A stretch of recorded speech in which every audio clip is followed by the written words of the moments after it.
Hello everyone and welcome to this Sarah and Chutney live stream. As you can see, my co-host today, Chutney, is wearing her crab hat for this special occasion, and that's because later on in today's stream we're going to be telling the Chutasian folklore tale of Gunter and the crab, and so Chutney has, in preparation, put on her crab hat.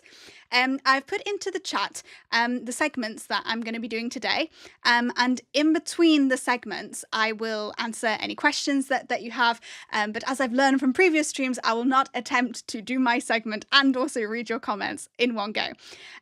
So please don't think I'm ignoring you. For anyone who can't see the chat, the first segment I'm going to talk about maladaptive daydreaming. So this will be a more psychological, I wouldn't say philosophical, but a more psychological, imaginative part of the stream.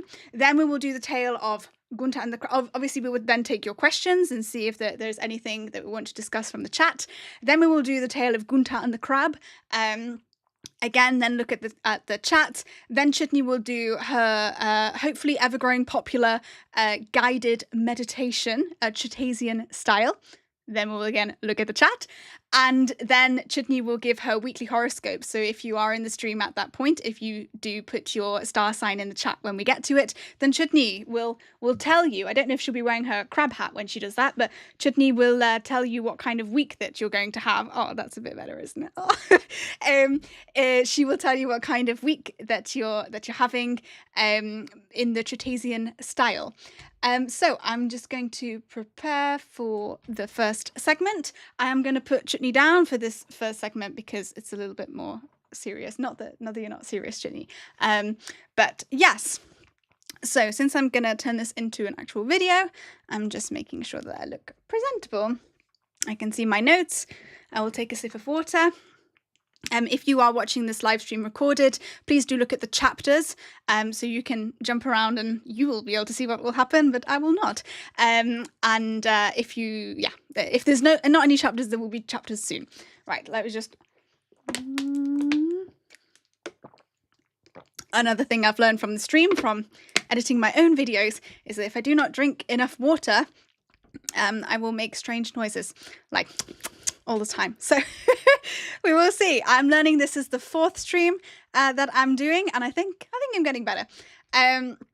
So let's put that out the way because I don't want to watch myself 3 times. Right. Let me get in the zone. You're seeing a behind the scenes here of what it's like to be a YouTuber. I've got my notes.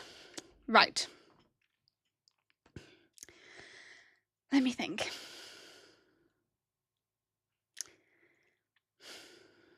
I'm just thinking about how I should start a video about my video about maladaptive daydreaming. I'm thinking what would be a good hook, but really you shouldn't overthink this kind of things. You should just speak. Okay, let's just speak, Sarah. Okay.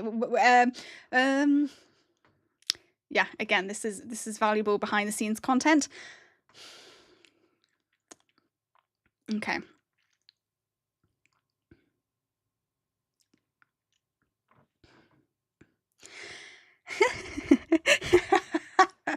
Okay. Now you're really seeing what I'm actually like. Okay, so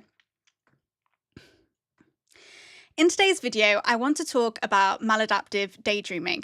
I have made a couple videos on my channel about maladaptive daydreaming, and a lot of the comments I receive are about people asking me advice about how to stop. And I've seen some of these videos online and the advice that people are giving around how to stop maladaptive daydreaming, and I'd like to offer a different approach.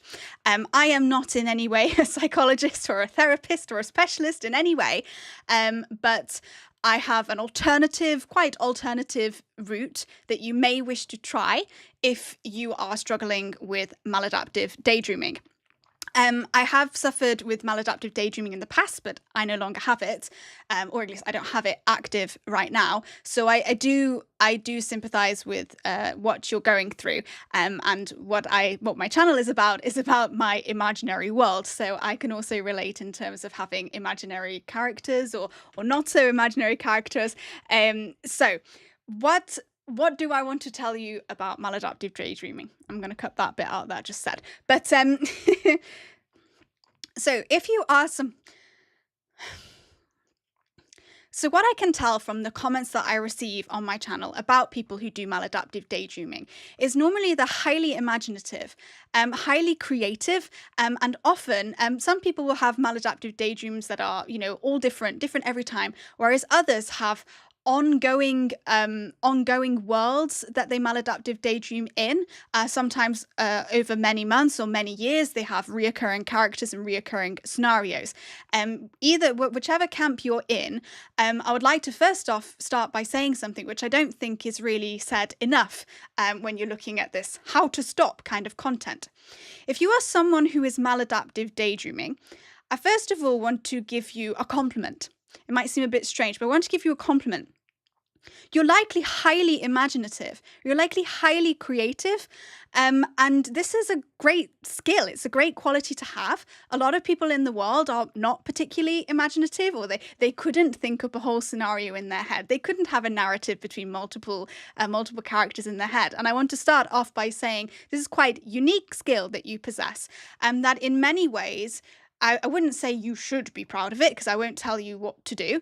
But this is something lovable. This is a lovable quality, and it's a quality that you can use to your advantage. And I will get to that in a moment. But I want to start off by saying, if you're someone who's maladaptive daydreaming, you're not bad or broken in any way, and you have a great capacity to imagine things up, but it's just perhaps not being used in a way that currently feels productive in your life.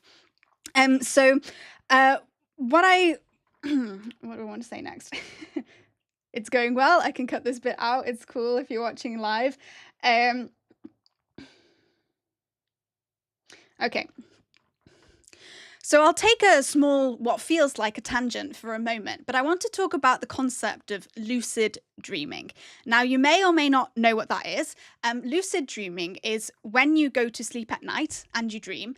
There are some people, not everyone, and I can't do it, but some people can actually become aware that they're dreaming whilst they're dreaming and not wake up.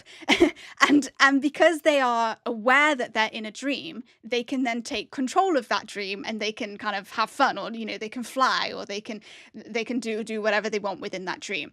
And lucid dreaming seems to be a skill that some people can actually manage to learn. So why am I talking about lucid dreaming in a video about maladaptive daydreaming? Well, what I want to propose as an alternative approach to how do I stop maladaptive daydreaming and make it go away? I want to never do that again. An alternative approach would be what I'm going to call lucid maladaptive daydreaming. Now, I don't think that I am the first person to come up with this kind of thing, but it may be that no one has applied it quite so obviously onto the maladaptive daydreaming situation. So what I propose is, like how the dreamer becomes aware that they're dreaming and then take control of the dream and use it to their advantage, I'm proposing that you learn to become aware that you are daydreaming and stay in the daydream and use that daydream to your advantage. I'm going to explain a bit more what I mean by that now.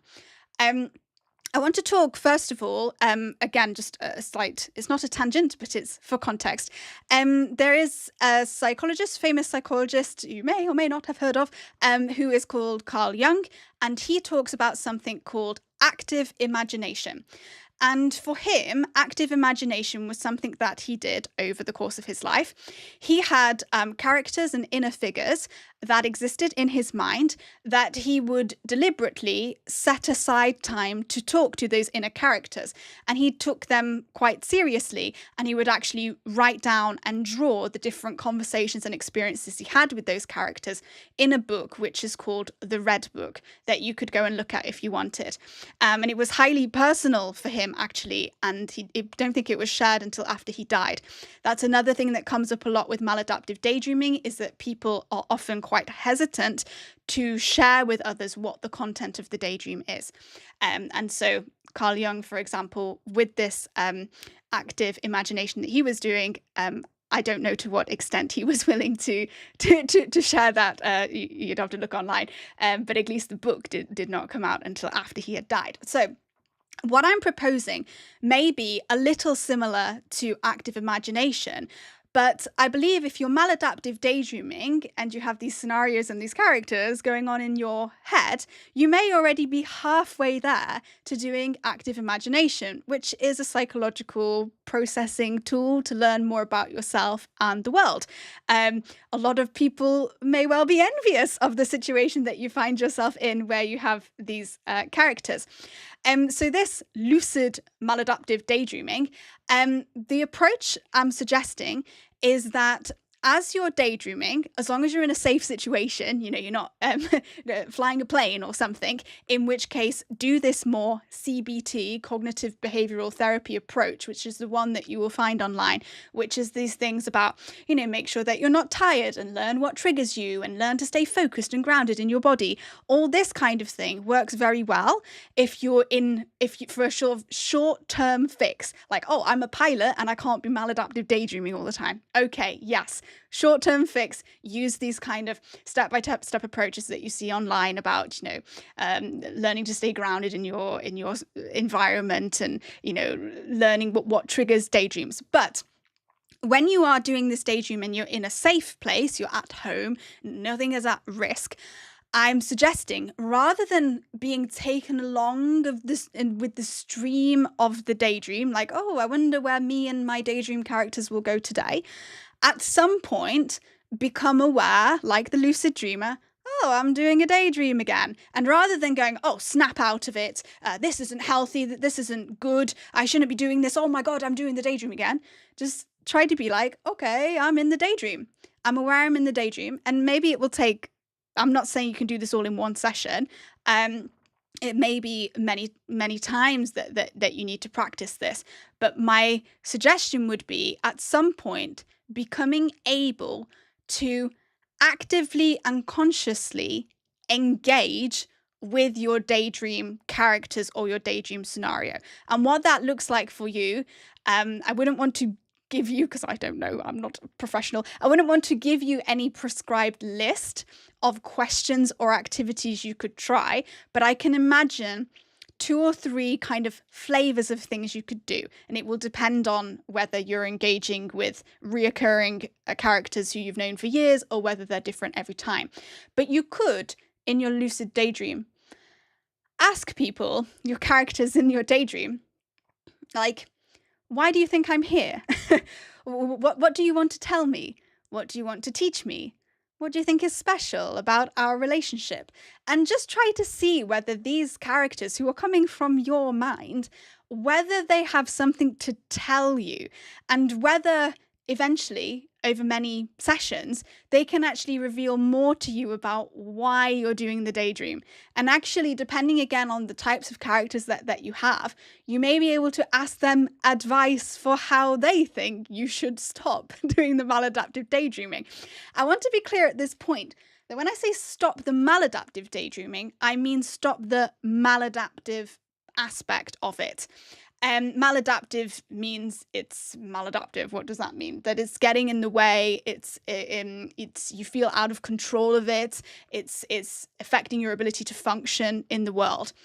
I think that the daydreaming element you may not wish to get rid of completely. Carl Jung, for example, his characters in his mind, his different personalities, it was a lifelong relationship. So rather than going for this all or nothing approach, this kind of, oh, I must stop the daydream completely. Like, if these are characters that you've been engaging with for many, many years, and in many ways you like them and you enjoy it, then saying you can never go back there seems a bit harsh. And I also think on this kind of approach, any approach that encourages you to dislike or shut off parts of yourself is not going to be an overall long-term healthy approach. So if your approach is maladaptive daydreaming, it's bad and it's bad to do that and you're broken and every time you start to daydream you think, oh, what a failure I am. This is all like self-hatred. And there have been studies around this kind of thing. I think in particular that there have been studies around losing weight, about whether shame helps people lose weight in the long term or not. And as far as I'm aware, it doesn't. It's actually loving and caring for yourself and nurturing yourself and appreciating yourself, which helps you to take care of yourself. So any kind of approach which is like, oh, I'm such a loser for this maladaptive daydreaming. Oh, I wish I could make this stop. No one else does this. I'm broken. That's not going to work. You need to think, thank you, brain, for presenting these characters and these scenarios to me, who are giving me an opportunity to learn more about who I am and what I need in my life.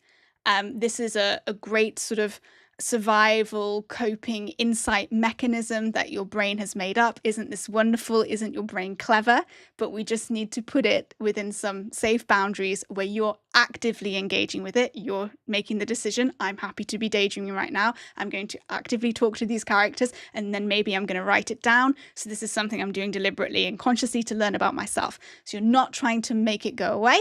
You're trying to engage with it positively in a way that you're in control of and you're happy with. So these other types of questions that you might want to ask, if it's not really possible, every time you sort of say, why am I here? What do you want to talk to me about? If that kind of, it doesn't work with your daydream. Another approach that you could take would be kind of pretending, like, I don't know, so if you're, oh, I'm daydreaming, I'm in a coffee shop with these friends that I have, and one of the friends is a very caring sort of motherly type figure for me or something. You might ask that lovely, caring, motherly figure that you've created in your mind, how wonderful for you. I would access that figure, and you could say something like, a friend of mine is struggling with maladaptive daydreaming. What types of advice would you give them? Or I just think there's so much possibility here for making use of these wonderful characters you've created. So I'm just checking my notes. That is, as I said, everything else.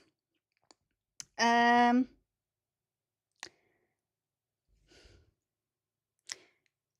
that might be the end of that video. Let me think of a conclusion. So if you do this experiment of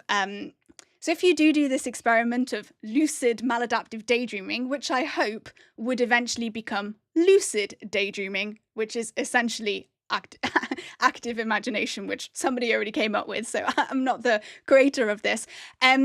He did do that over a lifetime. So again, this is accepting, this is going to be part of your life. It's a special tool that you have. It's a great gift that you have.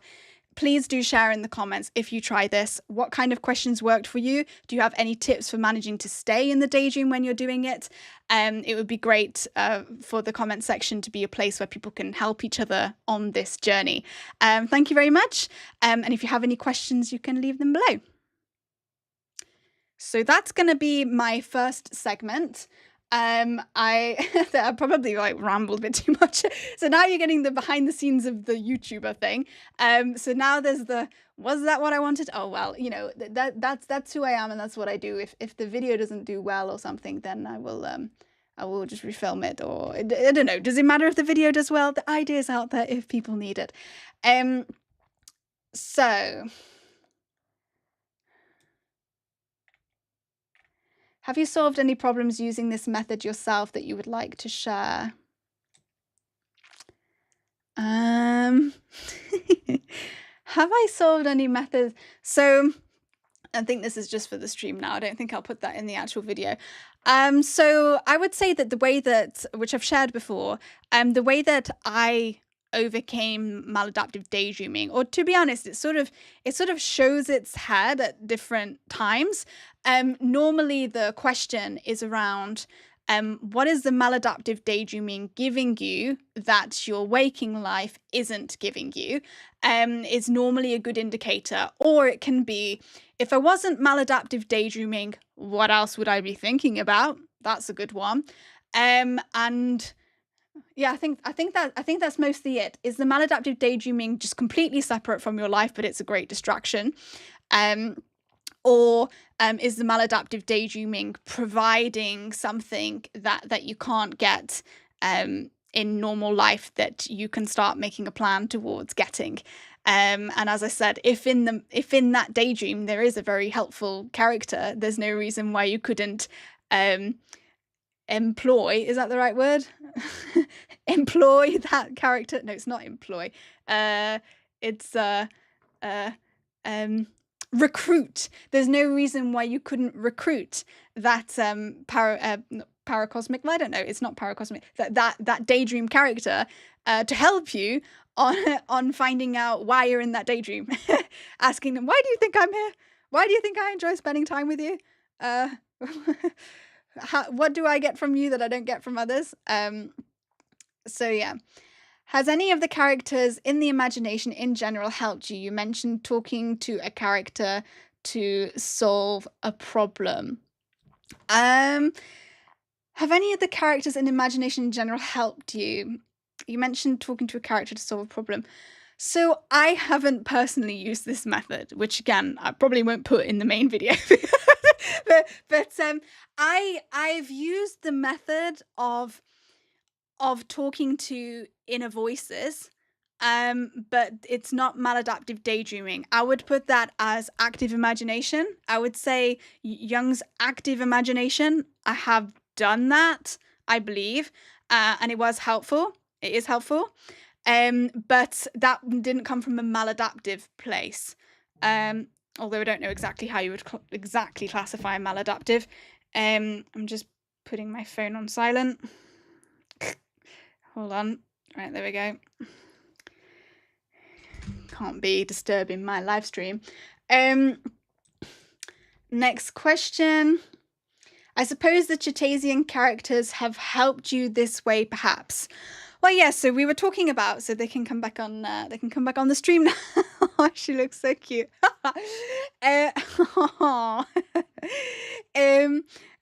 She's so ready for Gunter and the crab. I suppose the Chutasian characters have helped you this way, perhaps. Well, I think so. My most recent long form video that I uploaded was about how probably the different stuffed animals. Wow, I think this kind of thing, I need one of my thumbnails to be like this. I think that's how you get clicks. You can be like, this is me with my friends. But yeah, so they're representing parts of me. I don't know exactly what the crab. I mean, I think the crab hat is very me, actually. So yeah, the latest video that I uploaded was kind of exploring precisely this, that they may be representing different parts of me, or they may be ways of exploring how you respond in different scenarios. So some of the characters are, it's in that way, it's kind of like what we call the ambiguous stimuli. Is that what we called it? You can have a character, I don't know, like say a character like Mr. Squirrel, who is like a bit suspicious and things like that. Then maybe you learn a bit about yourself by first of all, taking on that character. So you're doing some sort of empathetic thing by kind of putting your mind in the mind of a sort of suspicious thing. So first of all, you have to become them, and then you have your own response to them. So you're learning something by becoming them, and then you're learning something about yourself by your reaction to them. And in some way, your reaction to them on some sort of deep level, I suppose, is changed by the fact that you have become them, because you have a sort of layer of empathy by getting in their mind. I think that's what I would say. So another question. Yeah, ambiguous stimuli. Yeah, because you could imagine that essentially when you get a new stuffed animal, when we got Mr. Squirrel, there's nothing particularly about Mr. Squirrel other than sort of his sort of eyes. There's nothing really about him that says he's a Chutasian scientist who is highly suspicious, and his family have guarded the golden nuts for centuries, and he's part of some sort of quest against the evil witch Scopalamina. There's not really, that's not really written on him anywhere. That's something projected by my own mind, or maybe not exactly projected, but interpreted or seen or created or added by my own mind.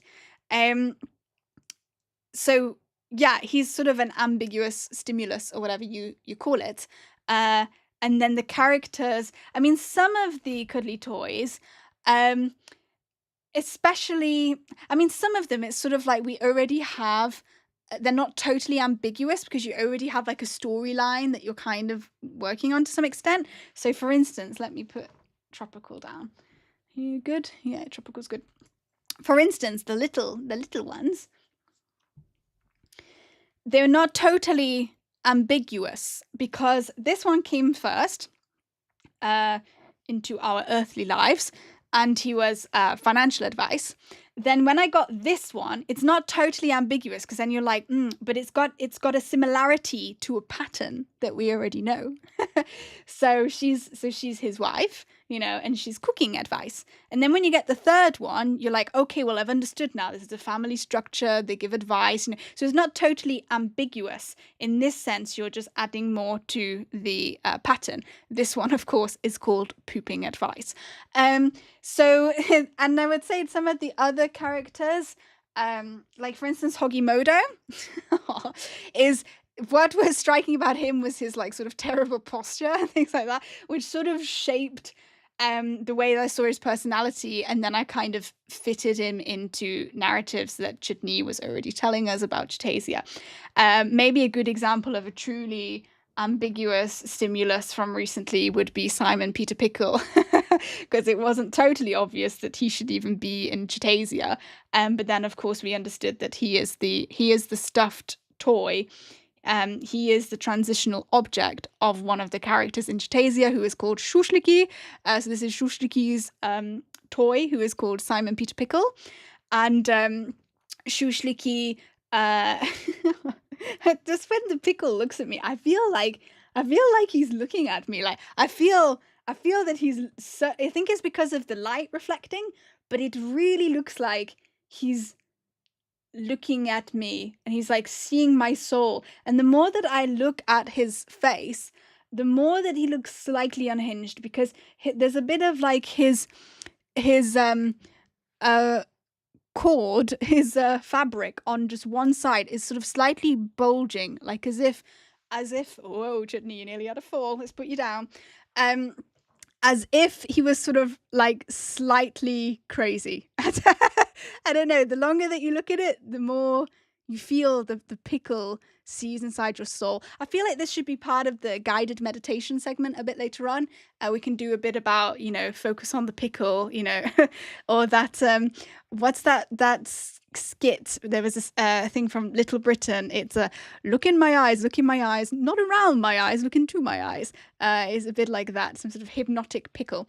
Schusslicki, of course, has, I can put Chutney like this. Yes, exactly. I'm still in the stream. It's Sarah and Chutney. Schusslicki, of course, has a paracosm for Simon Peter Pickle. Maybe that can be on next week's stream, or a bit later. We can talk a bit about the paracosm that Simon Peter Pickle is part of course. But for now, I'll just check the chat for any questions, and then I will move on to segment 2. It's true about Simon Peter Pickle. Well, he does look. The more that you look at him, there's a sort of. I mean, it's not really. It really comes across in person. I think maybe because it's flipped, but this eye in particular is just slightly unhinged. I don't know. Right. Now we're moving on to telling a story. It's a bit yeah, we've got one viewer, which is Max, but we will continue anyway, telling the story of Gunter and the crab. Nothing shall stop Gunter and the crab. And I'm sure some people will be watching this back. If you are watching this back not live, please do give us a comment so that we know. And I just need to open my notebook, my Worldbuilding notebook, and also have a drink of water before doing this segment. And thinking about it, I should probably introduce it a little bit so that it can be its own video if necessary as well. There we go. Chutasia. Oh no, I don't need this one actually. Documents. Nope, not that. Chutasia notebook, that's the one. And then we want to search for format, no, view. How does this work? Ah, there, find. Find Gunter.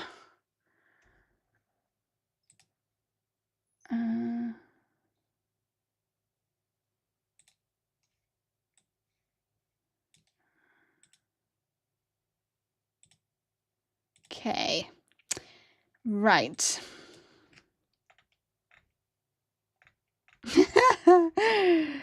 Okay. So I've got some writing which is in general about the story of Gunter and the crab, and then I have the actual story of Gunter and the crab. Maybe I begin by actually just telling the story and then doing an explanation about where it came from. That could be interesting on its own as a video. Here we go.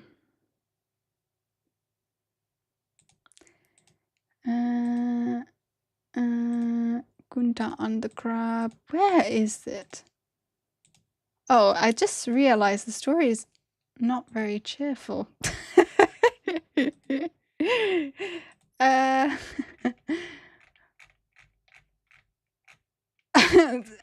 I don't know.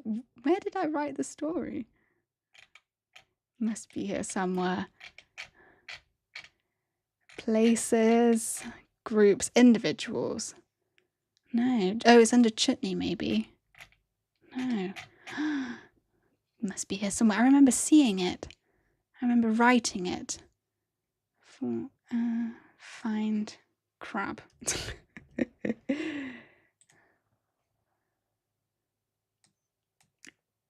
So some crabs live in Chusella, and the upper class crabs in Chusella are known as aristocrabs. Okay, that was good find in the notebook.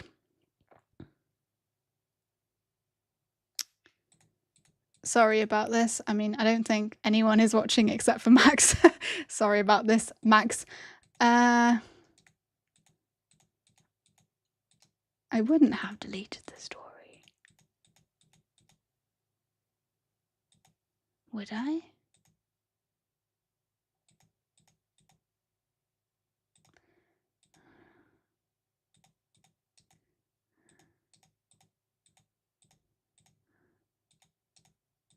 So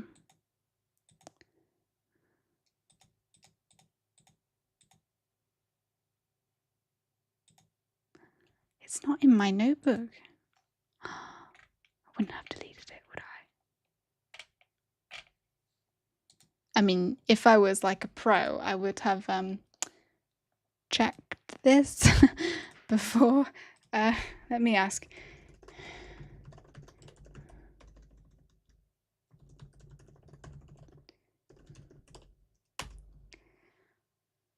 Unless I separated it into a different document. If people should look at the chapters to skip this bit where I'm not speaking. I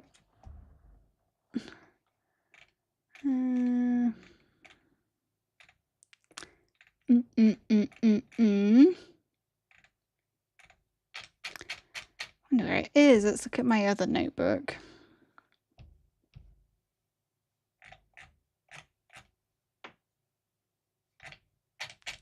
How strange.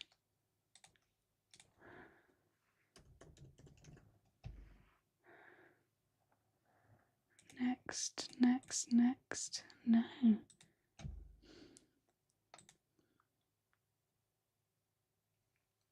It's very worrying.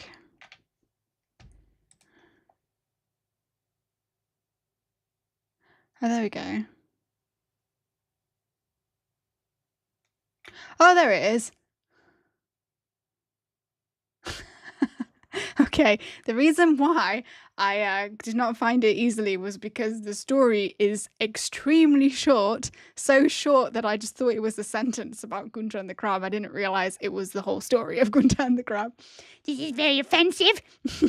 Tale of Gunter and the crab is a long-standing cultural tale in Chutasia. Okay, so it's not actually been told as a kind of tale of like, you know, once upon a time, blah, blah, blah. It's more just like there was a this, it did this, the end. Like, all right. So let me read the bit about Gunter and the crab, because it does include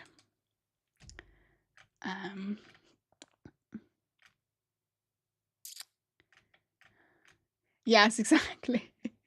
Yes, exactly. Yes, yeah. Okay, right. I found it. So this is an extract. Let's do it like a segment. Let's put this here. Put my face here. No one's watching anyway. All right.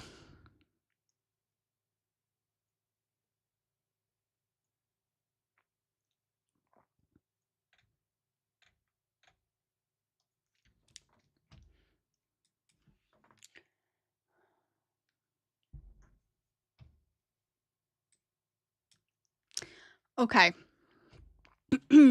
Starting a new subject. Okay.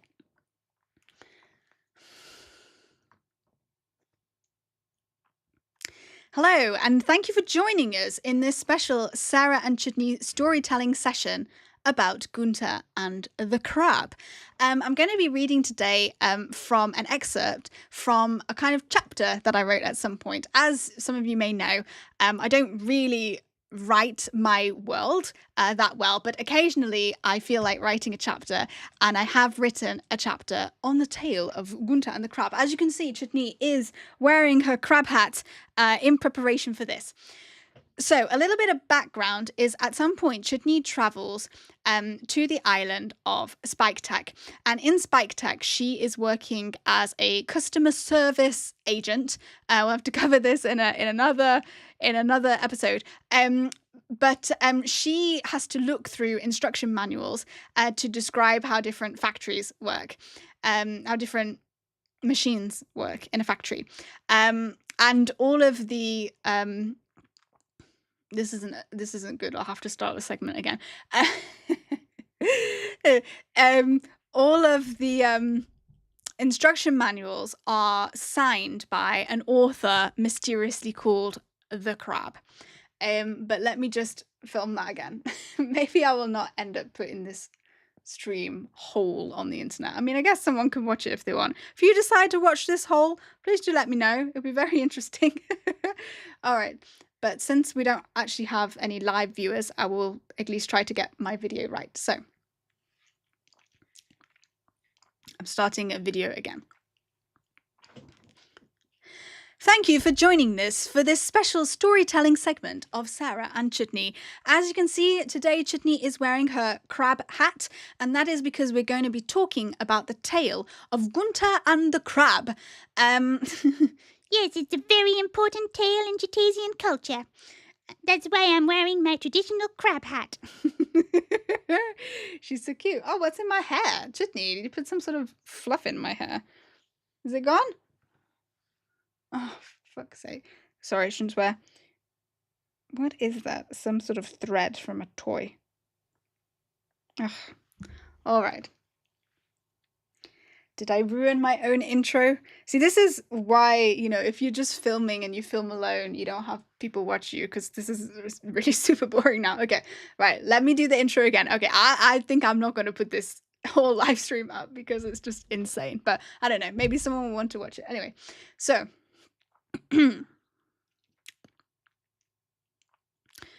Actually, I think... Is this...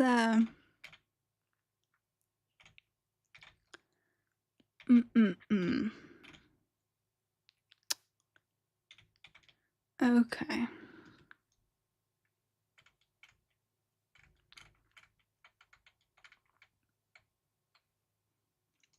Okay. I've figured out what we're going to do.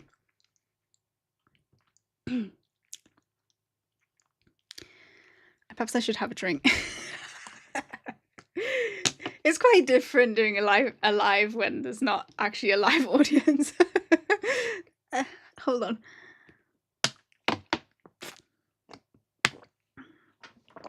Right. I will start now. Are you ready? We've got a plan of what we're doing. I'm judging you. I need to know whether you meet your objectives for this year, otherwise you might be fired. Okay. Perhaps I can put the little straps around the hat, actually. It could be cute. Let's put your crab hat on correctly. Yes, exactly.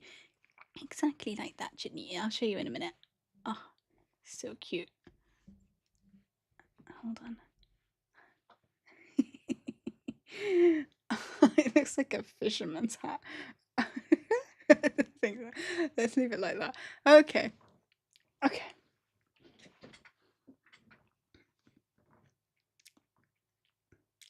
Hello and welcome to this special Sarah and Chutney storytelling segment about Gunter and the crab. As you can see, Chutney has shown up today in her crab hat. My traditional Chutasian crab hat. Ready to do this storytelling. I thought there was a spider on her hat then. There isn't. It's just a bit of hair, but that really scared me. Anyway, so before we can get to the tale of Gunter and the crab, we have to talk a little bit about Chutney's history, Chutney's story in Chutasia. If I show you the Chutasian map, at some point in Chutney's journey, she ends up on the island of Spiketek. And what she's doing on the island of Spiketek is she's basically working in customer service. On the neighbouring island of Slugtek, there are lots of factories. And the factories, their machines are developed and manufactured on Spiketek and then transported to Slugtek. And when there is a problem in the factories, normally there's factories like bread factories, biscuit factories, yogurt factories, all the sorts of Chutasian things. If they have a problem with the machine, then they call up to Spiketek to ask them about how they might fix the machine. And that was Chutney's role. Chutney's role was to answer the phone. Hello, this is Chutney speaking. And to say... May you tell me, please, what the problem is? And I will get back to you within 10 working days. I'm not sure. It might have been longer than 10 working days. But yeah, so then Chutney's job was they would call up, they would tell her what the issue was with the machine, and then she would have to go through all the instruction manuals to try to identify what the solution was to the problem that they were having, and then she would call them back and tell them how to fix the machine. And all of these manuals were written by a mysterious figure known as the crab.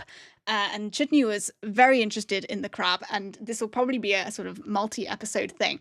But I'm now going to read part of some writing that I did at some point. As some of you will know, I do not always do that much writing, but when I feel like it, I can do it.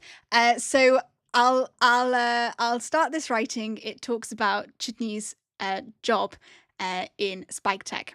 So Chutney's role to support this collaboration, so between Spiketek and Slugtek, was by noting down the queries that factory owners had about broken equipment, to locate the correct instruction manual in Catching Cliff's libraries, Catching Cliff's being the place where all the scientists and inventors live, and then feeding back the answers.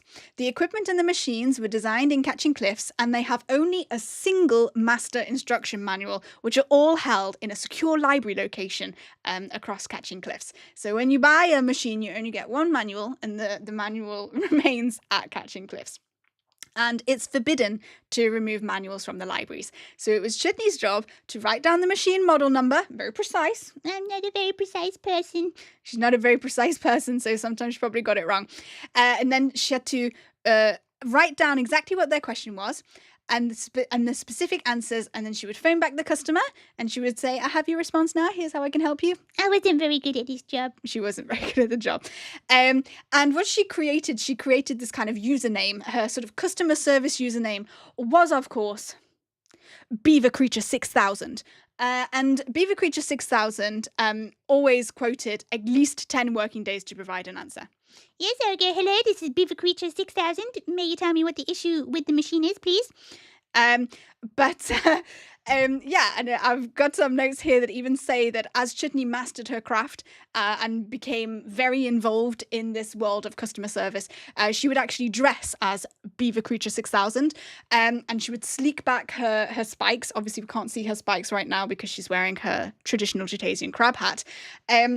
But she would sleek back her spikes for fun with grease in order to resemble a beaver. And she thought this was really funny, and she would chuckle at her appearance as she visited the bathroom throughout the day. But she worked alone, so no one else got to appreciate the joke, only her. Well, I appreciated my own joke. Yeah, so that's always important. Customers who were displeased with the service provided by Beaver Creature 6000 were next time dealt with by Chutney's second alias, Chutney 404. Cute-me, because I'm cute.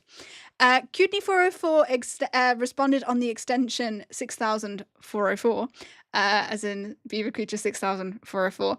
And as Chutney 404, Chutney was very polite and agreeable, and she never upset a single customer. But Beaver Creature 6000, however, I don't. Beaver Creature 6000 was a menace. So it's not easy to keep the customers sweet, and Chutney grew frustrated with the instruction manual system in Catching Cliffs. It was terrible. Why would you only have one instruction manual? It's silly. She wanted to submit a letter to the policymakers to ask that at least 3 copies of the manuals be available, but she was unable to find the individual responsible for the decision. The only information Chutney discovered was that all of the technical instruction manuals were signed by an elusive character known only by his alias, the Crab. Upon discovering this consistent signature of the Crab, Chutney was dumbfounded. Oh my god, the crab! Could this be the Crab from the famous Spike-Techian story, Gunter and the Crab? Oh my god, it could be Gunter and the Crab! It could be Crab from Gunter and the Crab! Could it be the Crab from Gunter and the Crab is in fact the Crab who was writing all the instruction manuals? Oh my god, well it could be. You best read on. All right. So, now we get on to just a little bit of Chutasian history now. During the reign of King Attalarichus Ulibert Hedgton, the third king of Chutaland, the islands of Chutasia became united. Many islands, such as the rocky and fertile island of Sloom, were pleased to join the union, which enabled them to secure food supplies to the region. However, other communities were fearful as to what this new interconnectivity would mean for them. Oh my goodness. We don't want to be united Chutasia. We want to be our own island. The tale of Gunter and the Crab circulated widely throughout Spiketek during this time, and is known to a lesser extent in the other northern islands in northern Chutaland. So that's the spread of the tale. Gunter and the Crab. This is the good bit about Gunter and the Crab. This is what the whole video is meant to be about. Gunter and the Crab tells the tale of a local hedgehog, Gunter of Flubbersgog village, who was one day passing the beach on his way home from work. He noticed a crab on the beach, which is particularly rare, if not unheard of, in Chutasia, where they are all hedgehogs. In fact, it's surprising that he even knew it was a crab. If you only live somewhere where there are hedgehogs, I don't know how you would know it was a crab. Stop dismantling the story. It's ruining the experience. Okay, so Gunter of Flubbersgog village on the island of Spiketek was one day passing the beach on his way home from work, and he noticed a crab on the beach which is particularly rare, if not unheard of in Chutasia. He walks over and greets the crab stranger and decides to help him to integrate into his community life in Spiketek. All villages in Spiketek end with Gog. Oh, that was an interesting little fact that was thrown in there. The locals call Catching Cliffs, which is the inventors community in Spiketek, Catching Cliffs Gog. Yes. Well, strange you don't mention that often. Yeah. I mentioned it at least once and now it's been written down. All right, so the tale of Gunter and the Crab. Gunter invites the crab to stay at his family home with his wife and his 2 children, and brings him to his place of work. Long story short, the crab is better at Gunter's job than he is, and Gunter gets fired. Gunter's wife actually much prefers the crab to him, and she divorces Gunter. Gunter quickly ends up in poverty on the streets, and he dies of pneumonia and starvation. The story famously ends with the phrase, "The crab prevails!" Of course, stories like this made locals very wary of their new union with wider Chutasia. Today, Gunter and the Crab is mostly considered a farcical old tale, remembered only in the few tourist shops around the coast of Spiketek, where visitors can purchase hats with crab designs on, or buy a wooden keyring with the phrase, "The crab prevails," carved into it. Yes. So that is the tale of Gunter and the Crab. Chutney was totally obsessed with this connection between the crab of Gunter and the Crab and the technical writer who had the alias, the Crab. She could not get the image of the crab using a typewriter out of her head, and Chutney was convinced that they must be the same crab, and she began to use her free time to explore locations in Catching Cliffs, looking for where the crab might be hiding. And I think we'll probably continue the tale of Chutney's search for the crab in a separate video. So I'm just saying this for when I turn this into a full video. We're not ending the stream. I'm just ending the video that I'm recording. So thank you very much for Do it again or I'll fire you, like Gunter was fired. The crab prevails and I am wearing the crab hat. Okay, so if you enjoyed this tale of Gunter and the Crab, do leave us a comment and join us again where we will continue Chutney's search for the crab and whether she is ever able to work out who the crab is. Thank you very much for watching. Okay. I would say you did an average job at telling my story. Okay. Right, now we're going to look again at the chat. I'm just going to see if there are any questions that have come in. While we were, if I can reset where I am. Here we are. Rising action. Right, let me put this back here and then put this here. And then we can see what's happened. There we go. Oh, my glasses have steamed up. My eyes must be hot.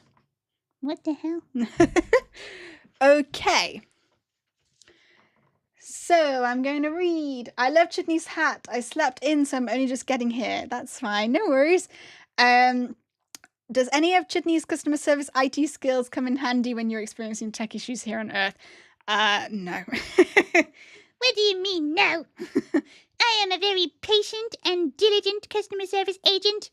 Well, I think it's okay if you get Chutney 404. I don't know if you were here for that bit of the story, but Chutney has two customer service aliases.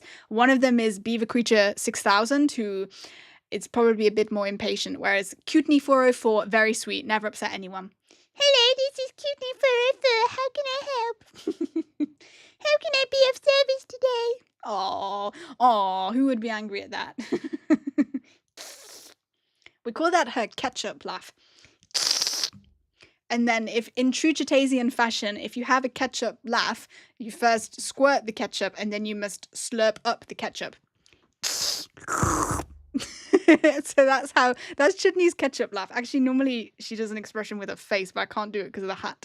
But she and that's Chutney's ketchup laugh. So I love the name Chutney, of course. Of course, Chutney 404. Chutney 404 is very happy to have you here.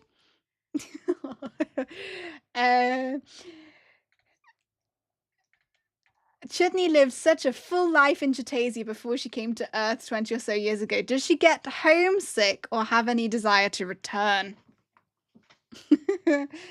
Well, I have to say, I am much more highly respected and well treated on Earth.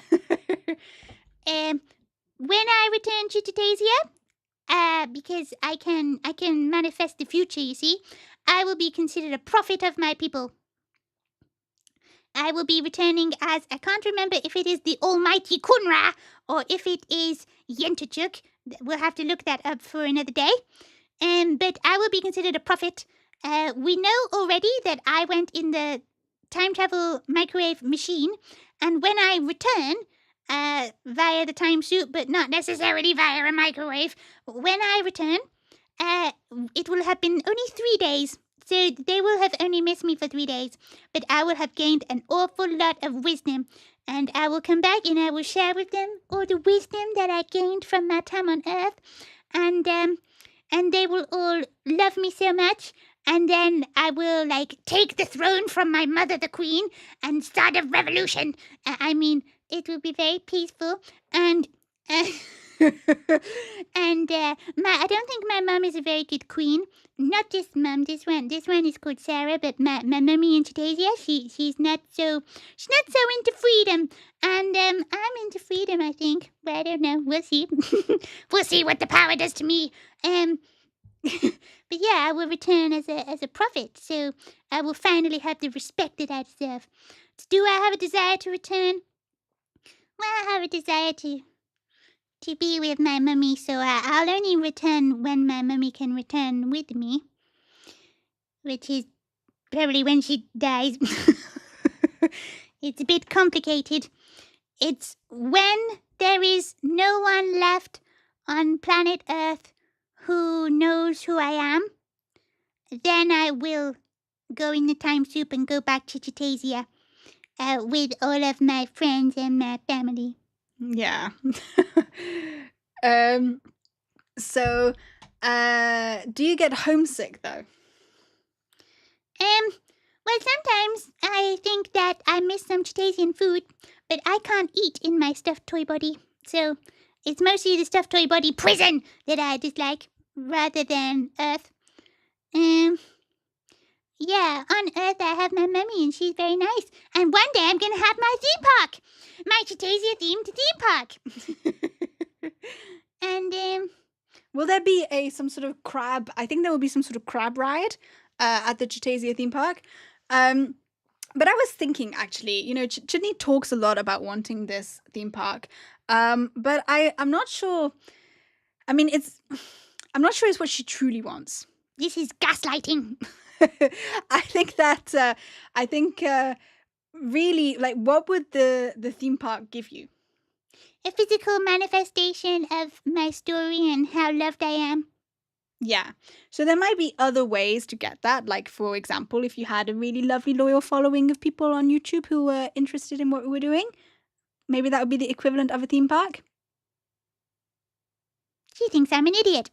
No, if we have a lovely, loyal group of people on YouTube who are following my story, that means precisely that we have the niche market required to make a very small theme park.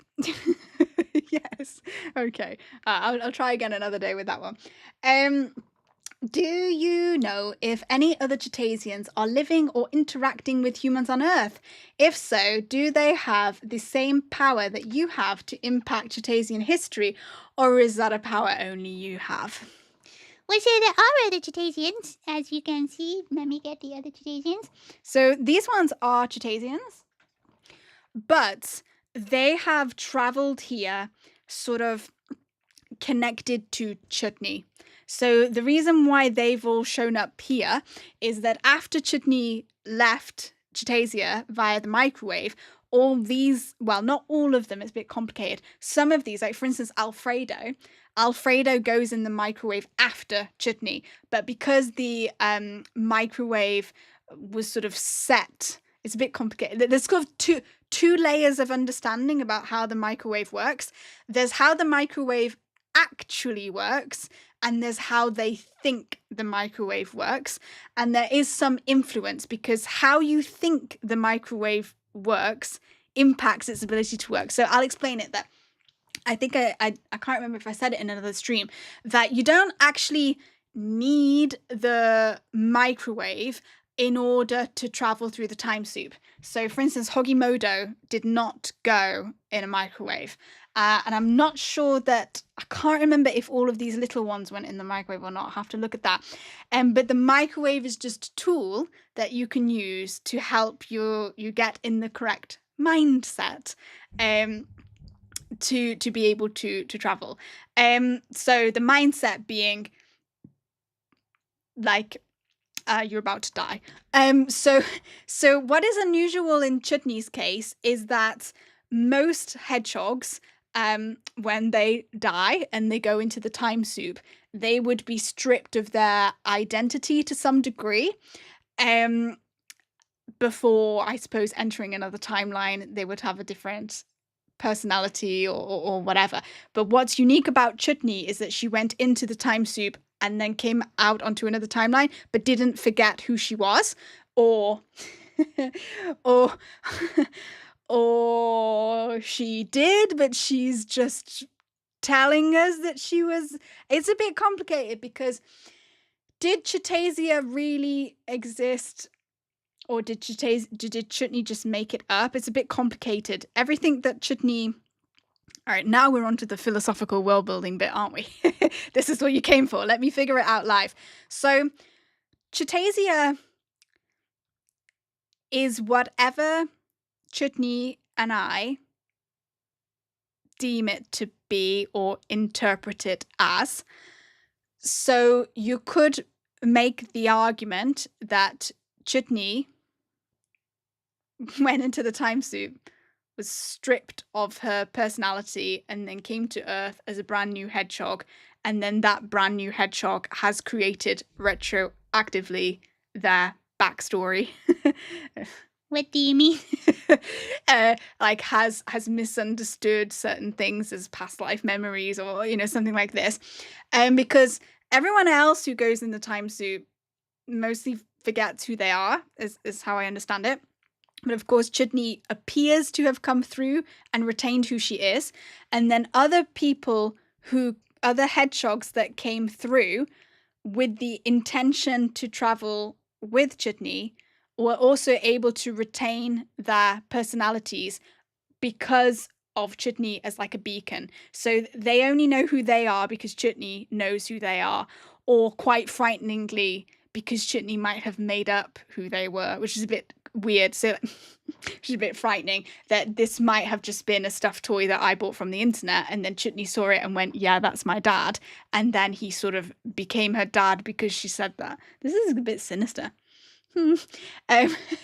So in terms of the two levels of how the microwave works, obviously, a lot of these, when they went in it thinking that the microwave was set to Chutney's dimensions and Chutney's personality. Of course, it doesn't matter that it was set to Chutney's personality. It's still a microwave and she was going to die. But they don't know that. And because they have this intention in their mind of traveling with Chutney, then that's how they're able to end up here. That, again, there's another layer of understanding, which is the one that I've just said, which is that story is created from a future point, that didn't really happen, and that these were just stuffed animals that I bought, and then Chutney went, that's my dad. And then it sort of became her dad because she said it was. Okay. Because it's true that you didn't really tell us much about Alfredo until Alfredo showed up. Yes. Well, having this physical representation triggered my memory. We'll see. So, wow, it really invites a fun and deep question about what's truly real in the context of paracosms. Yeah. Yeah. Well, you could think that... yeah, I mean, essentially, especially we've got now, Chutney has her own paracosm with Woofy. And then also that we've got this character, Schusslicki, who we only know about from Chutney telling us. And Schusslicki's stuffed animal or stuffed toy is Simon Peter Pickle. And we now know from Chutney that Simon Peter Pickle has his own paracosm around... Schusslicki has his own paracosm around Simon Peter Pickle, which I suppose we can talk about for a minute because it was quite funny. So yeah, then I have a paracosm with her in it, and she has told us about this character that we have to trust exists called Schusslicki from her world, and Schusslicki has this character who has a paracosm. So then you have a paracosm within a paracosm. I guess it's not that different from Woofy. Except Chutney is making up both of them in this case. So Simon Peter Pickle. I can't hold all of you. Can't hold you all. Right. Let me just sort my hair out. Right. There she is. So we can say a little bit about Simon Peter Pickle. So this can be the you can hold him if you want. So this can be a continuation of the Schusslicki series. So what we know is that Schusslicki, who is the character who thinks that he might be fictional. Oh, had a weird hiccup then. Hold on. Right. So Simon Peter Pickle is the toy of Schusslicki, who is a character who thinks that he is fictional. And from what we know, Schusslicki's world is in many ways, a very I don't know if it's called Pickle Land. Actually, it's probably not called Pickle Land. It would be called something much better than that. Chutney's. What do you mean much better than that? You don't like Woofyville? No. You don't like Chutaland and Woofyville? No. I don't know exactly what the name of the world is. We're waiting to receive information about that. But Simon Peter Pickle in Schusslicki's paracosm. Schusslicki's paracosm is in many ways the most generic kind of world building that you could do. Sorry to call it generic, but it's completely valid, and I like watching things like Game of Thrones and Lord of the Rings, but there are a lot of worlds that have, elves and orcs and dwarves and that's basically it, isn't it? Dragons and swords and whatever. And so Schusslicki's world is this extremely sort of the most generic or standardized world building that you could do, but they're all pickles. So I'm not sure. So I don't know exactly what the wars of I don't know what the pickle elves look like. I don't know if this is a pickle elf or if this is a pickle man. I don't know. We'll have to wait to understand a bit more about exactly what Simon Peter Pickle's role is in this paracosm. But yeah, it's some sort of like very stereotypical fantasy world, but all of the characters are pickles.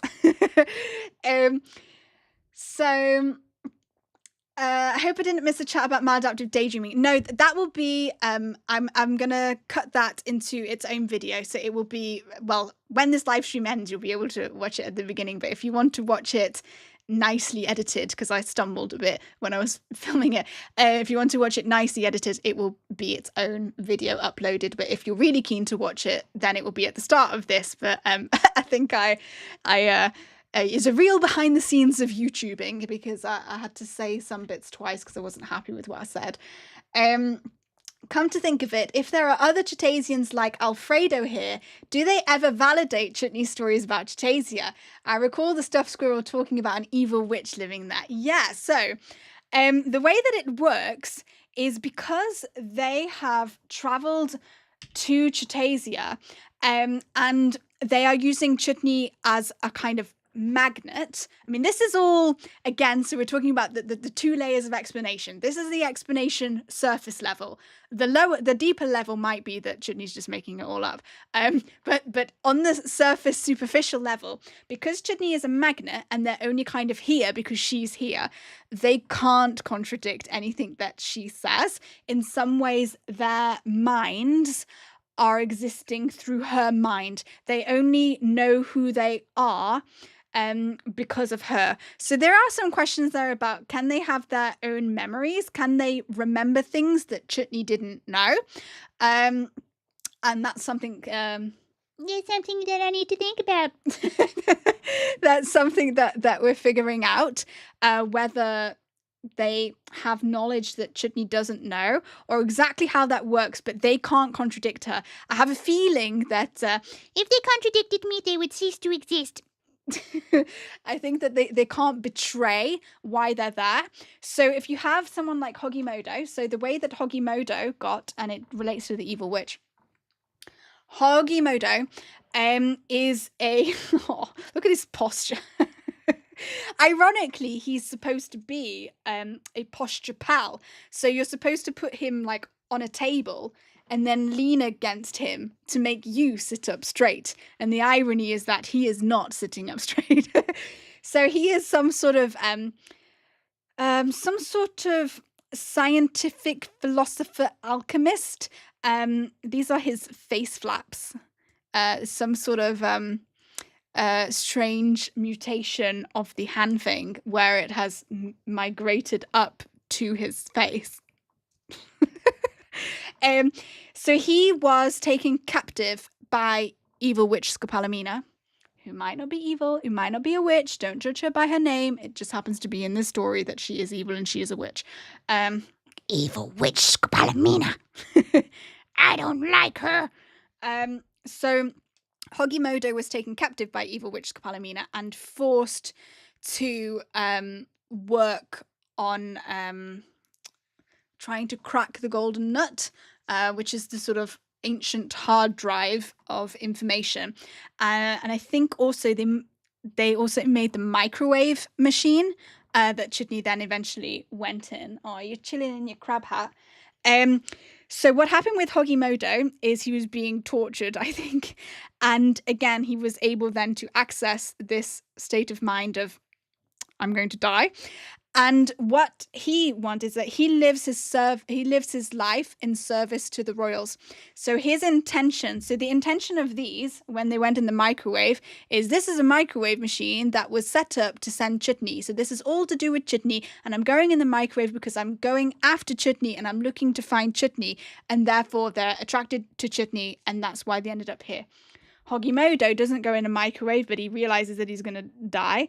And maybe because he's been hanging around the golden nut, he has some sort of ancient knowledge about how these things work. The ancients knew a lot about the time soup. And so as he's dying, as he's transitioning, he has the intention, I just really wanted to serve the royals. I just really wanted to give my life to helping the royal family. And because of that, he's been magnetized to Chutney, where he has the ability now to serve the royals and to help Chutney with eventually, I suppose, when she goes back through the time soup, back to Chutasia, to help her with establishing her reign. Oh, is that why he's here? He doesn't say anything. So he's not very talkative. It's true that Hogimodo, we haven't really... Oh, I think he does talk.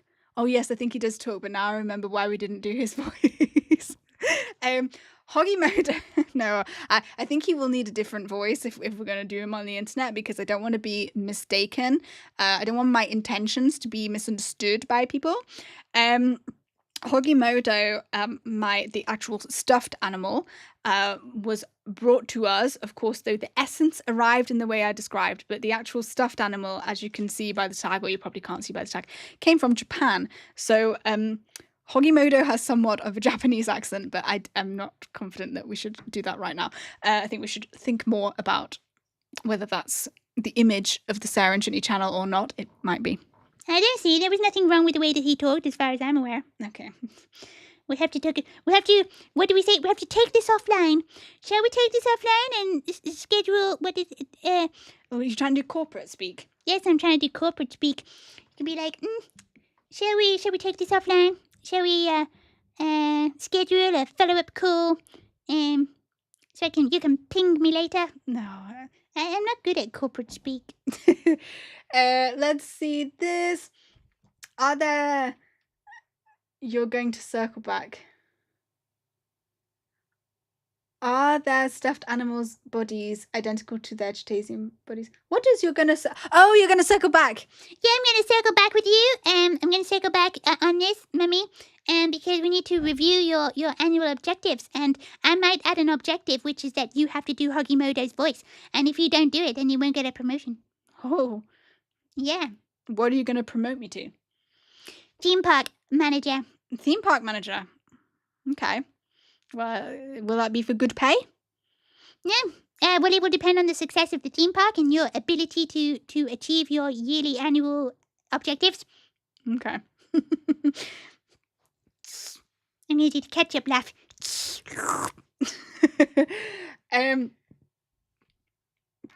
Are their stuffed animal bodies identical to their Chutasian bodies, in appearance at least? I think that we've come to the understanding, yes. I think we have understood that actually there may be There might be some issues with scale. I'm not even sure there are issues. In some cases, I think there might be issues with scale. Like maybe some of them are a bit bigger, but even that, I'm not totally sure.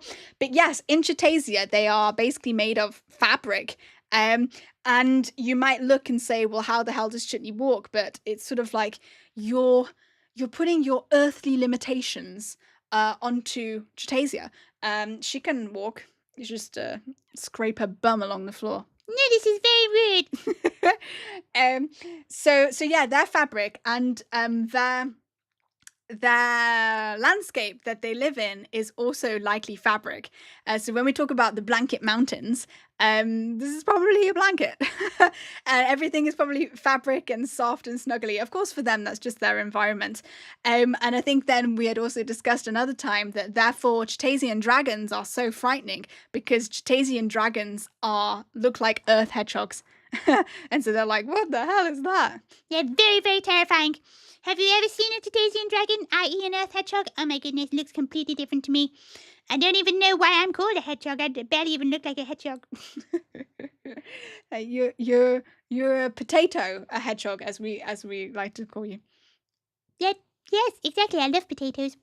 It's such a compliment to say that I look like a potato. I have the complexion of mashed potato. It means I'm beautiful. Yeah, make sure to circle back with the deliverables. Oh goodness, yeah, exactly. I think so. In terms of our segments, we've got the Chutney's guided meditation segment. Unless there's another question, we can move on to that. We can do that. Are you going to wear your crab hat for the guided meditation? It seems a little bit inappropriate. In what way is it inappropriate? Well, I just felt like maybe guided meditation, I don't know. Well, this is the Chutasian way. I think my hat is incredibly serious. It's actually formal business attire. And I'm going to put that on your objectives as theme park manager. That you have to wear the crab hat. Oh, I could try wearing the crab hat. Okay, no, but it's mine. No, well, can I try wearing it? Okay. Oh, I feel naked now. Can I try wearing it? I must have tried it in the past. Let me just not get all the Velcro stuck in my hair. Okay. Let's just try. I must have tried this in the past.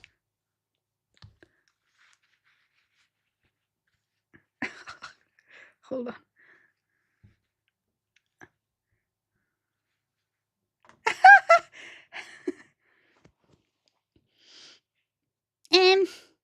I don't think it suits you. Okay. I'm saying that in the politest way I can. You don't think that the orange brings out the orange of my eyes? I think this is what a very serious businessman would wear, and I don't find you to be very serious. Okay. You don't think so? I actually think it looks quite good. It's quite small, but yeah, it's true. Oh, I should have got a second one. Then we could have had two. Yeah, but it's mine. I want to wear my crab hat. I want to wear the crab hat. It looks cool. Oh, I bought this a very long time ago, so I'm not sure. I don't think I could actually get a second, but it would be really fun if we had got a second. Oh well. It looks cool, doesn't it? Right. Okay. What were we doing? Meditation segment. Well, I can't do the meditation segment if you're wearing that hat. You look stupid. It's not very serious. I wouldn't be able to focus on my calm attention on myself if you're wearing that hat. I think I need to be wearing it so that I can't see it. Okay. I understand. I understand. All right, hold on. Hold on. The wardrobe team is putting our lead performer into her outfit. It's like a quick change. It's like when Taylor Swift, she just goes into the stage for like 30 seconds, comes out wearing something totally different. Ta-da! Yes, I am Taylor Swift. Right. We will do our guided meditation. Maybe it can be crab themed. No, I don't know much about crabs. Okay. Okay. Oh, look. Okay. Let's just have a drink. This is annoying. Okay.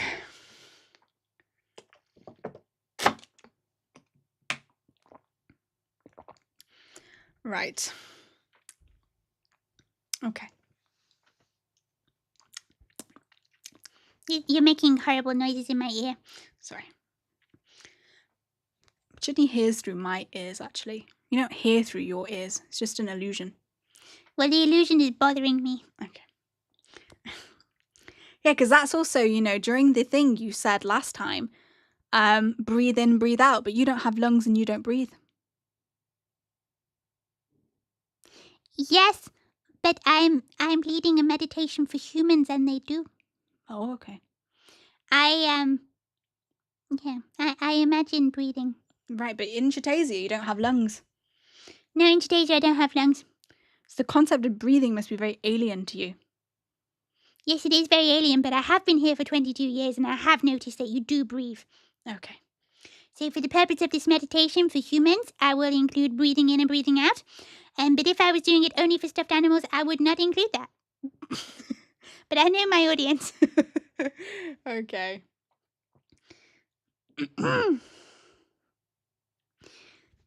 Sorry, my hair. You're really becoming a burden to me, Mummy. I'm thinking I could do a much better live stream without you. All right. Hello and welcome to this Chutasian guided meditation. Take a moment to notice this beautiful hat that I'm wearing. Notice how orange it is and how cute I look. Focus all your attention on how cute Chutney looks and how her hat is so cute. Look, it's smiling. Don't laugh, this is serious. Sorry.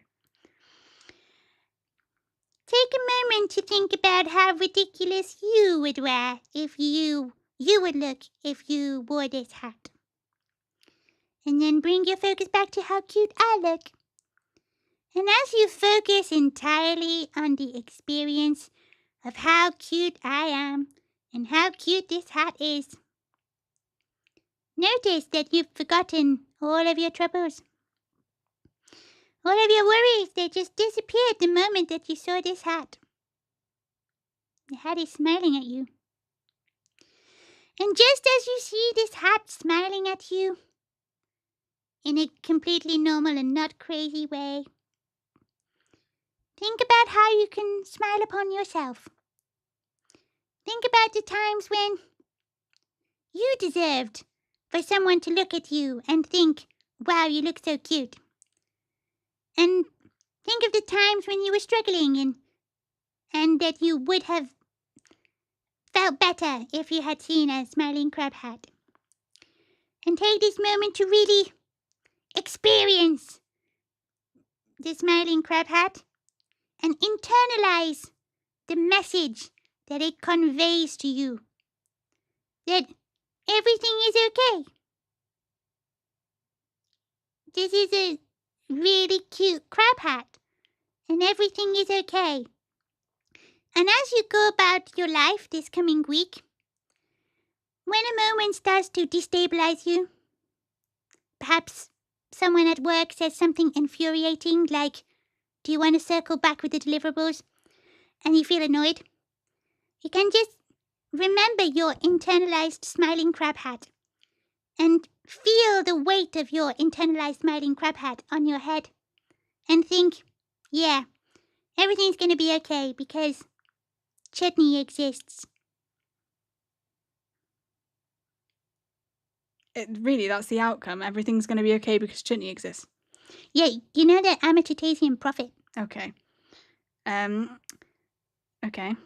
Yeah, and slowly bring your focus back to how cute I am and my beautiful smiling face.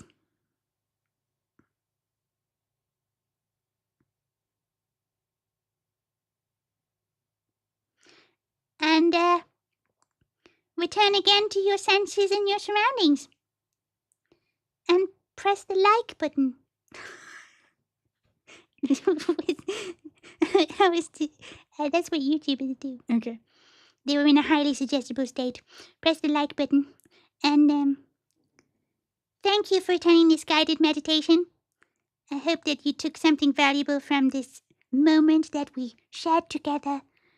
This holy, sacred moment of the oneness of my cuteness and my ability to unify with my wardrobe choices. This is the end of the meditation segment. Thank you.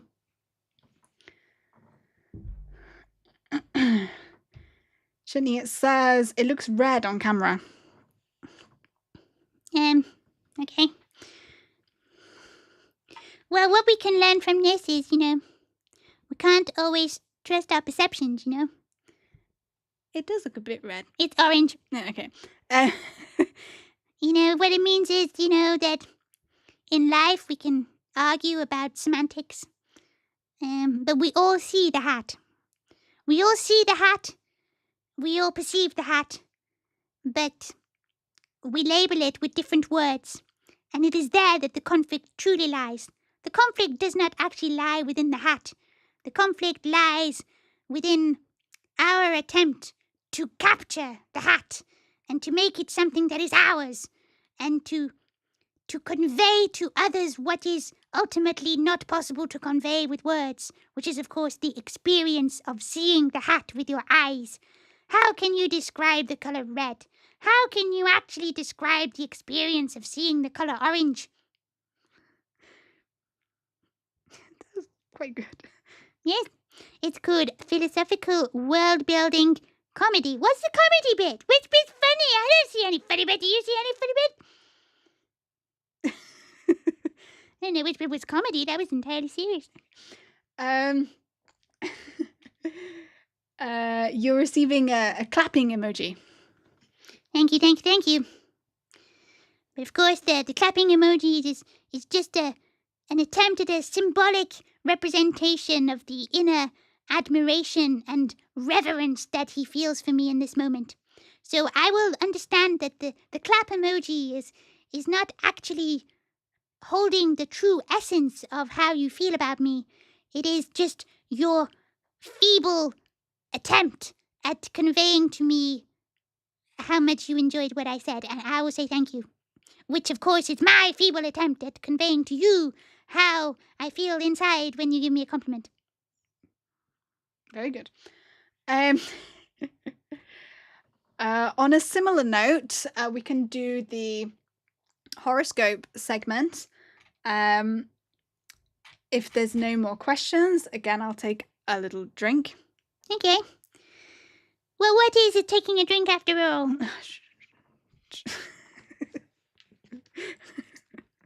Perhaps you can just sit in silence for a moment, Chutney. No. Okay. Want some drink? No. Okay.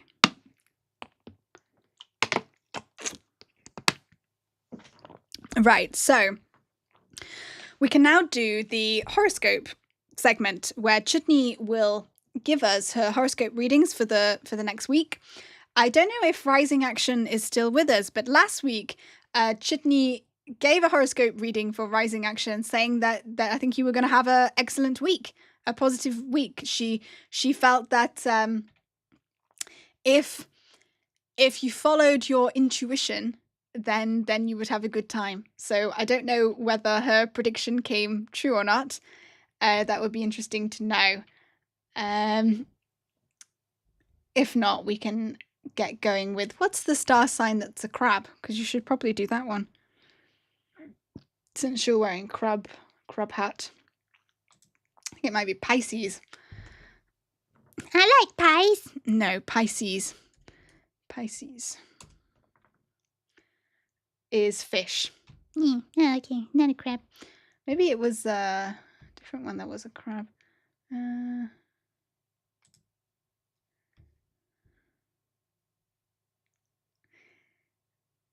I had a very busy week, but it was still a good week. Yes, that's what I said. No, it didn't. So we've got Aries is rising action. Yes, that's right. And then I think that Sean's was Aquarius, or as it's called in Chutasia, Aquarium. Aquarium. That was great. So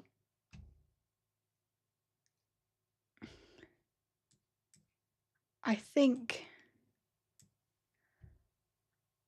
Oh, that's interesting. My YouTube controls decided not to. Let's do that. Yes, there we go. Okay, that was confusing. My YouTube live stream controls was like showing me from 30 minutes ago, and I was like, whoa, there's not that much delay, is there? 30 minutes. Okay. So, are you ready for your horoscopes for this week, Chutney? I just need to think about it. I just need to connect. I don't know that I followed my intuition though. I forgot that part of the horoscope. It could have been her fault. It could have been their fault. I don't know if you're a he or a she, but It doesn't matter. They're my fan. Okay. So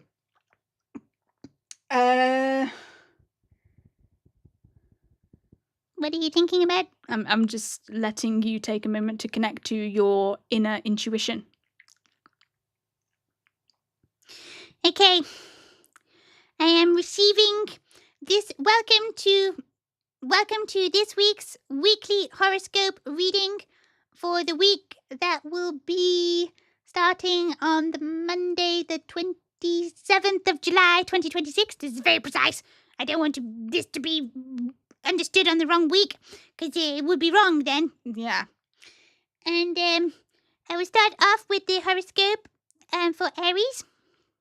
I'm getting a very, very strong intuition that has something to do with feet. Okay. I have this feeling that during your week you will encounter feet. Why are you laughing? And okay. And I think you should try to get a sense of where those feet want to take you. And sometimes feet will want to take you to the place that you belong. But sometimes feet can be misguided. And we must be careful not to be misguided by our feet. Good luck. Why are you laughing? Sorry. And then I think the other star sign, I think, is Virgo. I think is the one for Max. Okay. Let me think. Yes, I've received the intuition. I think that you're going to eat some pickles this week. I think that you're going to eat some pickles from a jar. And I think that at some point, you're going to pour the brine of the pickles down the sink. And when you do that, it's going to smell a lot of vinegar. And it's going to linger for a really long time. And for like several days after you pour the brine down the sink, my mummy is going to keep saying, I can smell pickles, it's really disgusting, you need to clean the sink. And you need to take the bins out because I can smell pickle juice and it's disgusting. I just have this really, really strong intuition that that's going to happen. Okay. Yeah. I just, when you've been in this game for a long time, you notice patterns, you notice patterns in the universe. And I can just notice this pattern. I can just see it happening. That you're going to complain about pickles. Yeah, so we'll see you next week. Okay. Do I get a horoscope reading? No. Okay. This concludes the end of the horoscope segment. I look forward to some point in the future where we have so many viewers that I actually have to do all of the horoscopes, although I'm kind of scared. Maybe my intuition will run out and I'll have to employ some horoscope writers. No. No, I would never do that. I mean, I would have to really focus on channeling my intuition. Okay. I think you might have some insider knowledge, Chutney. No, this is just pure intuition. This is pure intuition. I can see the patterns in the fabric of the universe. Also, there's a pickle. Simon Peter Pickle made me think of pickles. Ah, okay. But Simon Peter Pickle is just a symbol. It's just a symbol of a representation of my inner world. Right. So when I saw the pickle in my outer world, there was some synchronicity with my inner world. And I thought, yes, pickles. If, it's not, I wasn't influenced by seeing Simon Peter Pickle on the table. It didn't persuade me or sway me or just trigger me to think about pickles. No. I was already thinking about pickles. And when I saw Simon Peter Pickle, it just was the moment for me to create an alignment between my inner and outer world. Wow. Chutney's been listening to a lot of philosophical podcasts, I think. No, you've been listening to them and I've been asleep. Okay. Okay. All right. Are there different star signs in Chutasia? Well, we know that there's one called Aquarium. Yeah, there's one called Aquarium. And, well, we know that there are... we know some of the constellations, so I think... We did discuss that before, but it's fine to do it again. I know I said that. No, it's completely fine. We can talk about things over and over. It's fine. That the hedgehogs are not the current Chutasian hedgehogs. I've got the hiccups. The current Chutasian hedgehogs are not very good at stargazing because they just fall asleep. And I felt a bit dizzy there. Nearly. Imagine if I passed out live on stream. I'm all right. I think I'm just a bit hot. We'll stop in a minute, but I'll finish answering this question. The Chutasian hedgehogs, they're not very good at observing the night sky because they just fall asleep, but they do know of one of the constellations, which is called the Little Weasel constellation, and they know that because it's been passed down as ancient knowledge from probably the ancient Rizuko Misto men. So the star signs, maybe there are some ancient star signs that would be interesting to know about. Chutney will have to... Yeah, I'll have to think about them. Chutney will have to think about them. Maybe for next week you could think about them. Yeah, for next week I can think about them. So we can talk about some of the Chutasian star signs, the ancient Chutasian star signs, of course. Probably one of them must be the weasel, right? Yeah, one of them is the weasel. But we must be careful not to get too bogged down in things that don't suit our skill set, right? Yes, because I'm already thinking, well, I don't know if I'm thinking it or you're thinking it, but one of us is already thinking about the fact that the Chutasian year has 300 days and it has, is it 10 months? I can't remember. Why can't you remember your own year? Because I've been living on Earth for so long that I've forgotten about the calendar I grew up with.